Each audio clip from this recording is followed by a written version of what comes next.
বিয়ের পূর্বে কোনো মেয়ের গায়ে হাত দিবি না ভাই আমার, খবরদার। বিয়ের পূর্বে কোনো মেয়ের সাথে কথা বলবি না, খবরদার। তোর যোগ্যতা নেই ওর সাথে কথা বলার। তুই কে রে? বামন হয়ে চাঁদের দিকে হাত বাড়াবি না। আমার বোনরা চাঁদ। ওয়াল্লাহি যেদিন ইসলামী শাসন আসবে, যেদিন ইমাম মেহেদী আসবে, যেদিন ঈসা আলাইহিস সালাম আবার আসবে, ওনার বন্ধের উপর যারা হাত দেবে উনি হাত কেটে ফেলবে। তুই বামন হয়ে চাঁদের দিকে হাত বাড়াইস না। আমার বোনরা চাঁদ।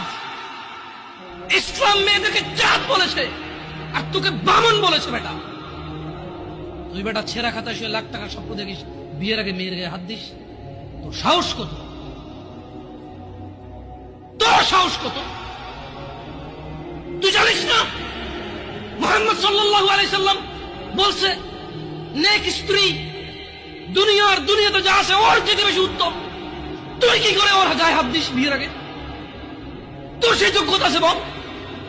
তোকে আল্লাহ জাহান্নামে ফেলবে, তোকে আল্লাহ জ্বলন্ত আগুনে নিক্ষিপ্ত করবে, তোর শরীর পচবে, তোর শরীরের গন্ধে জাহান্নামীরা থাকতে পারবে না। তোকে এত নিকৃষ্ট শাস্তি কেন? কারণ তুই এত বড় জঘন্য কাজে লিপ্ত হয়েছিস।